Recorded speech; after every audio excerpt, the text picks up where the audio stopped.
acid when I was 18. I was over at these people's house one night. This guy I went to school with was over there and asked me if I wanted to try some acid. I had read about it in the newspapers and heard a few friends talk about it, so I was curious. I was pretty jacked up on marijuana. I was pretty jacked up on marijuana, so I decided to try it, and I dropped it. I don't know what I was waiting for, a flash or a rush or whatever, but I kept sitting there waiting and sitting there waiting, sitting there waiting, sitting there waiting, nothing was happening.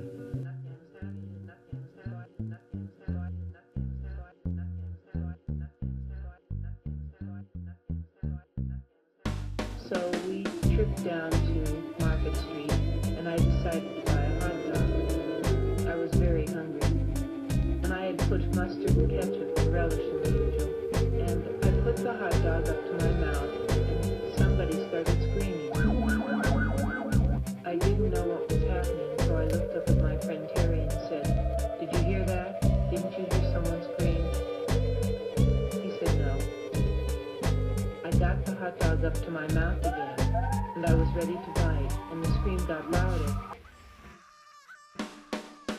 And it hit me. No, it couldn't be. And I looked down at the hot dog, and there was a face on it. Eyes, nose, a mouth. I had put the ketchup to where it looked like his hair. And he started telling me that I couldn't eat him. He had a wife and 7 kids at home to support. And I stood there with this hot dog and asked Terry, "Do you know this hot dog is talking to me?" And he says, "Nah, let's get out of here." He thought I was just faking. And I told him, "Look at the thing, he's got a face, and he's screaming." And the guy finally looked over and he got on the same trip that I was on. And we sat there carrying on a conversation with that hot dog. Finally, I decided I was just hallucinating, so I put it in my mouth and bit down. It screamed so loud that you could hear it all over town, so I had to throw it on the ground and step on it. And I was jumping on this hot dog in the middle of Market Street.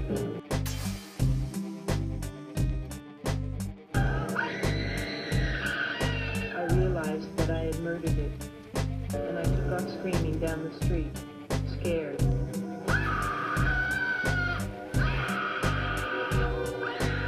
I first dropped acid when I was 18.